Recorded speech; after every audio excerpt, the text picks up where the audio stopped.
வழமைக்கு மாற்றமான பல்வேறு ரகசியமான விடயங்கள் மற்றும் வித்தியாசமான நடைமுறைகளுடன் நடந்து முடிந்திருக்கின்றது இஸ்ரேலிய பிரதமர் பெஞ்சமின் நெத்தன்யாகு மற்றும் அமெரிக்காவினுடைய ஜனாதிபதி டொனால்ட் ட்ரம்ப் ஆகிய இருவருக்கும் இடையிலான பேச்சுவார்த்தை. இந்த பேச்சுவார்த்தையை பொறுத்தவரைக்கும் கடந்த புதன்கிழமை வெள்ளை மாளிகையில் இரகசியமாக நடைபெற்றிருக்கின்றது. சுமார் 3 மணித்தியாலங்கள் இந்த பேச்சுவார்த்தை தொடர்ந்ததாக சொல்லப்படுகின்றது. குறிப்பாக இந்த பேச்சுவார்த்தை தொடர்பாக பல்வேறு ரகசியமான விடயங்கள், வழமைக்கு மாற்றமான விடயங்களை பத்திரிகையாளர்களும் ஊடகவியலாளர்களும் வெளிக்கொணர்ந்திருக்கின்றார்கள். இந்த பேச்சுவார்த்தைக்காக டொனால்ட் ட்ரம்ப் அவர்கள் பெஞ்சமின் நெத்தன்யாகு அவர்களை வழமைக்கு மாற்றமான ஒரு இடத்தினூடாக பேச்சுவார்த்தை எடுத்து அழைத்து வந்திருக்கின்றார். அதே போன்று அவர்கள் பேச்சுவார்த்தைக்காக வருகின்ற போது வழமையாக எடுத்துக்கொள்கின்ற புகைப்படங்களோ அல்லது பேச்சுவார்த்தையின் பின்னர் அவர்கள் ஊடகவியலாளர்களை சந்திக்கின்ற ஒன்றிணைந்த ஊடகவியலாளர் சந்திப்புகளோ இருவரும் இணைந்து கைகொள்களோ எதுவும் இல்லாமல் இந்த பேச்சுவார்த்தையை அவர்கள் நடத்தி இருக்கின்றார்கள். இந்த பேச்சுவார்த்தை தொடர்பாக இஸ்ரேல் ஹயோம் ஊடகம்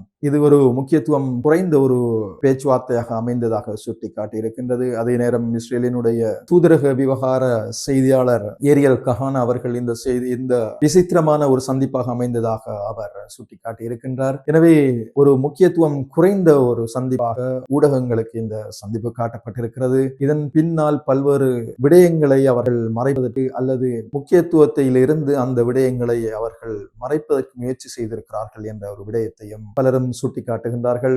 குறிப்பாக இஸ்ரேல் தொடர்பான ஒரு எதிர்மறையான பிம்பம் ஒன்று இப்பொழுது அமெரிக்காவில் கட்டி எழுப்பப்பட்டுக் கொண்டிருக்கின்றது. குறிப்பாக இஸ்ரேல் தொடர்பான நல்ல கருத்துக்கள் இப்பொழுது அமெரிக்க மக்களிடம் இருந்து மாறி இருக்கின்ற அதே நேரம் அவர்கள் தொடர்பான எதிர்மறையான கருத்துக்கள் அவர்களிடம் அதிகமாக பரவி வருகின்றது. எனவே அவர்கள் குறிப்பாக இஸ்ரேலிய பிரதமருடைய வருகையை முக்கியத்துவம் குறைந்ததாக ஊடகங்களுக்கு அவர்கள் காட்ட முனைந்ததன் பின்னணியில் பல்வேறு விடயங்கள் இருக்கு. இஸ்ரேல் தான் அமெரிக்காவினுடைய வெளிநாட்டு கொள்கையை தீர்மானிக்கின்றது என்ற ஒரு கருத்து பரவலாக இப்பொழுது அமெரிக்க மக்களிடையே காணப்படுகின்றது. அதே போன்று அவர்கள் யூத எதிர்ப்புவாதம் ஆன்டிசெமிட்டிக் என்கின்ற இந்த கொள்கையும் இப்பொழுது அமெரிக்க மக்களிடத்தில் அதிகமாக உருவாகி வருவதாக சொல்லப்படுகின்றது. அதே போன்று எப்ஸ்டைன் ஃபைல்கள் என்ற விவகாரம் பெரும் பூதாகரமாக மாறியிருந்தது. அந்த அடிப்படையில் இப்பொழுது ஜனாதிபதியாக இருக்கின்ற டொனால்ட் ட்ரம்ப் முழுமையாக இந்த எப்ஸ்டைனுடைய கைகளுக்குள் இருந்துதான் பல்வேறு இஸ்ரேல் சார்பான விடயங்களை மேற்கொண்டார் என்று சொல்லப்படுகின்றது. அதே நேரம் எப்ஸ்டைன் இஸ்ரேலினுடைய ஒரு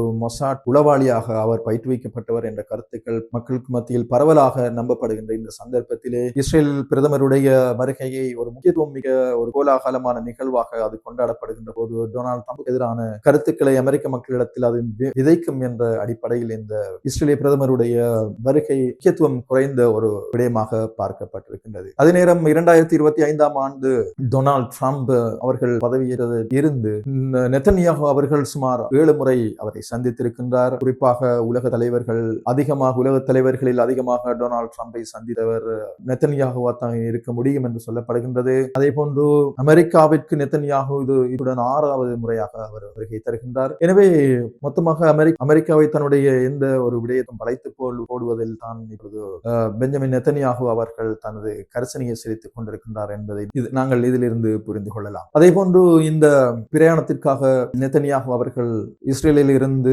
புறப்பட்டு அவர் அமெரிக்காவை வந்தடைவதற்காக பயன்படுத்திய வான்வெளி பயணங்கள் தொடர்பாகவும் இப்பொழுது பரவலாக பேசப்படுகின்றது. குறிப்பாக ஐசிசி என்று சொல்லப்படுகின்ற இன்டர்நேஷனல் கிரிமினல் கோர்ட் சர்வதேச குற்றவியல் நீதிமன்றத்தினுடைய அங்கத்த நாடுகளாக இருக்கின்ற 3 பிரதான நாடுகள் அவர்கள் இந்த நெத்தன்யாகு அவர்கள் தங்களுடைய வான்வெளியின் மேலாக பறந்து செல்வதற்கு அனுமதி அளித்திருக்கின்றார்கள். குறிப்பாக 2024 ஆண்டு நவம்பர் மாதம் நெத்தன்யாகுவுக்கு எதிராக சர்வதேச குற்றவியல் நீதிமன்றம் பிடியாணையை பிறப்பித்திருந்தது. காரணம் மனித குலத்திற்கு எதிரான அவருடைய குற்றச்செயல், அதே போன்று காசாவில் அவர் மேற்கொண்ட பல செயல்களுக்காக வேண்டி அவருக்கு எதிராக இந்த பிடியாணையை பிறப்பித்திருந்தது. இந்த பிடியாணை அவர் ஐசிசியினுடைய அங்கத்தவ நாடுகளாக இருக்கின்ற நாடுகள் கட்டாயமாக அவர்கள் பின்பற்ற வேண்டும் என்ற அடிப்படையில் அவர்கள் தங்களுடைய வான்பரப்பு அல்லது தங்களுடைய கடல் பரப்பு அதே போன்று அவர்களுடைய நிலப்பரப்புகளின் ஊடாக இவ்வாறு பிடியாணை பிறப்பிக்கப்பட்ட ஒருவர் செல்கின்ற போது கட்டாயமாக அவர்கள் கைது செய்ய வேண்டும் என்ற கொள்கை காணப்படுகின்றது. ஆனால் எல்லாவற்றையும் மீறி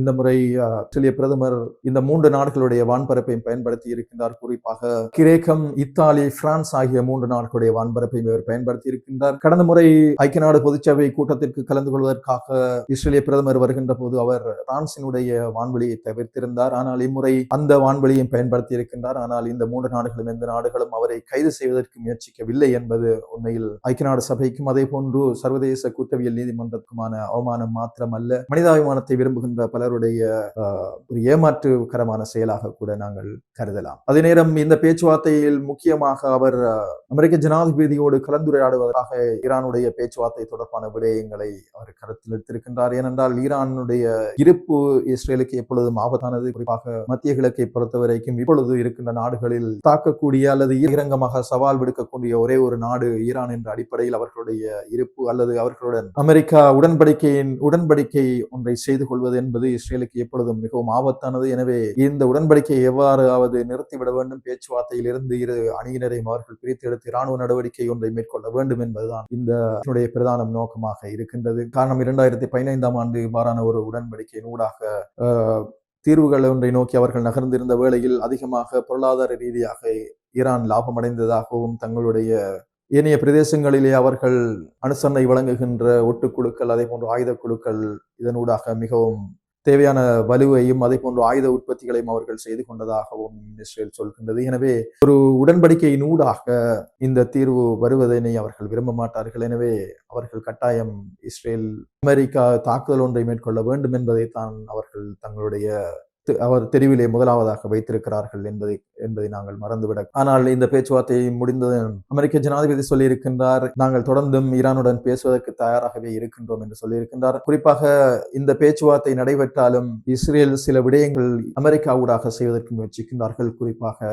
ஈரானுடைய யுரேனியம் செறிவாக்கல் விடயம் ஒன்று அவர்கள் கட்டாயம் பேசுவதற்கு இருக்கிறார்கள். இரண்டாவது விடயமாக அவர்களுடைய பாலிஸ்டிக் மிசைல்ஸ் என்று சொல்லுகின்ற ஏவுகணைகள் தொடர்பாகவும் பேசுவதற்கு அவர்கள் கட்டாயம் அந்த விடயம் உள்வாங்கப்பட வேண்டும் என்று சொல்லியிருக்கின்றார்கள். அதே போன்று அவர்களுடைய ட்ரோன்கள் மற்றும் ஈரானுடைய ஏனைய ஆயுத குழுக்களையும் அவர்கள் கட்டாயம் இந்த பேச்சுவார்த்தையின் ஊடாக கொண்டு வந்து அவற்றை முழுமையாக இல்லாமல் செய்ய வேண்டும் என்ற ஒரு தீர்மானத்தையும் டொனால்ட் ட்ரம்பின் ஊடாக கட்டாயம் இந்த அடுத்து வருகின்ற பேச்சுவார்த்தையில் அவர்கள் நுழைப்பதற்கு முயற்சி செய்து கொண்டிருக்கின்றார்கள். எனவே நாங்கள் பொறுத்திருந்து பார்க்க வேண்டும். இந்த பேச்சுவார்த்தை நடந்த பெஞ்சமின் நெத்தன்யாகு மற்றும் அமெரிக்க ஜனாதிபதிக்கு இடையிலான பேச்சுவார்த்தை நடந்து முடிந்த அடுத்த கணமே இரண்டாவது முக்கியமான யுத்த கப்பலை மத்திய கிழக்கை நோக்கி அனுப்பியிருக்கிறார் டொனால்ட் ட்ரம்ப். எனவே அவருடைய செயற்பாடுகள் விசித்திரமானவை. எந்த நேரத்தில் எந்த முடிவுகளை எடுப்பார் என்பது தொடர்பாக யாரும் எதிர்வு கூற முடியாத ஒரு விசித்திரமான தலைவராக இருக்கின்றார். இந்த சந்திப்பினை தொடர்ந்து உத்தியோகபூர்வமாக போர்ட் ஆஃப் பீஸ் என்று சொல்கின்ற சமாதான சபையிலே இணைந்திருக்கின்றார் பெஞ்சமின் நெத்தன்யாகு. இந்த சமாதான சபையை பொறுத்தவரைக்கும் இதனை அடிப்படையில் காசாவினுடைய மேல்கட்டுமானம், காசாவுடைய எதிர்காலம், காசா தொடர்பான நிதி திரட்டுதல் போன்ற விடயங்களுக்காகத்தான் டொனால்ட் ட்ரம்ப் இதனை ஆரம்பித்தார். ஆனால் அவருடைய எண்ணம் இப்பொழுது வேறாக இருக்கின்றது. ஐக்கிய நாடு சபையினுடைய அதிகாரங்கள் அதே போன்று ஐக்கிய நாடு சபைக்கு மாற்றீடாக இந்த போர்ட் ஆஃப் பீஸினை கொண்டு வருவதற்காக இப்பொழுது அவர் முயற்சி செய்து கொண்டிருக்கின்றார். இதில் ஏற்கனவே சில அரபு நாடுகள் இணைந்திருக்கின்றன. அந்த வகையில் இப்பொழுது மீண்டும் இஸ்ரேல் இணைந்திருக்கின்றது. எனவே வரலாற்றிலே எந்த அளவுக்கு ஐக்கிய நாடுகள் சபை உருவாக்கியவர்கள் பேசப்படுகிறார்களோ அதே போன்று அதற்கு முன்பு இருந்த நேச நாடுகள் என்ற அமைப்பை உருவாக்கிய விடயம் பேசப்படுகின்றதோ அதே போன்றுதான் இந்த போர்ட் ஆஃப் பீஸின் ஊடாகவும் தனது பெயர் நிலைத்திருக்க வேண்டும் என்பதை டொனால்ட் ட்ரம்ப் மறைமுகமாக விரும்புகின்றார். அதே போன்று ஐக்கிய நாடு சபைக்கு மாற்றீடான ஒரு சபையாக கூட இந்த போர்ட் ஆஃப் பீஸினை கொண்டு வருவதுதான் அவருடைய முழுமையான நோக்கம். அதனால் தான் அவர் இப்பொழுது ஐக்கிய நாடு சபைகளுடைய முக்கியமான கிளை நிறுவனங்களில் இருந்து அமெரிக்கா பின்வாங்கி இருக்கின்ற விடயங்களையும் நாங்கள் பார்க்க வேண்டி இருக்கின்றது. எனவே தன்னுடைய வரலாற்றிலே தன்னுடைய பெயர் வர வேண்டும் என்பதில் அவர் மிகவும் குறியாக இருக்கிறார். இதன் காரணமாகத்தான் அவர் நோபல் பிரைஸும் தனக்கு வழங்கப்பட வேண்டும் என்று பல தடவை பலரிடமும் வாய்விட்டு கேட்ட விடயங்களையும் நாங்கள் மறந்துவிடக் கூடாது. எனவே இந்த சபையினுடைய ஒரு முக்கியமான அங்கத்துவ நாடாக இஸ்ரேல் இணைந்திருப்பது, அதன் இந்த போர்ட் ஆஃப் பீஸினுடைய எதிர்காலம் எவ்வாறு அமையும் என்பதை நாங்கள் ஒரு அளவு ஊகிக்கக்கூடியதாக இருக்கும். எனவே பார்ப்போம் எதிர்வருகின்ற காலங்களில் இந்த இஸ்ரேலுடைய பிரதமர் இரகசியமாக டொனால்ட் ட்ரம்பை சந்தித்து பேசிய விடயங்கள் என்ன, அவர் கட்டாயமான இராணுவ நடவடிக்கை ஒன்றை வேண்டியிருப்பார் என்பதில் எந்த மாற்று கருத்தும் இல்லை. எனவே அந்த வகையில் ஈரான் மீது ஒரு தாக்குதல் ஒன்றை நடத்துவதா அல்லது இது ஒரு பேச்சுவார்த்தை மூலம் தீர்க்கப்பட வேண்டிய பிரச்சனையா என்பதை இஸ்ரேல் தான் உண்மையில் முடிவெடுத்திருக்கின்றது. காரணம், அமெரிக்கா தனித்து இந்த ஈரானுக்கு எதிரான தாக்குதல் மேற்கொள்ளாவிட்டாலும் நாங்கள் தனித்து நின்று தாக்குவோம் என்று அவர்கள் அறிவித்திருக்கிறார்கள். எனவே இந்த பேச்சுவார்த்தையினுடைய விடயங்கள் எதிர்வரும் காலங்களில் சில நேரம் வெளியாகலாம். பார்ப்போம்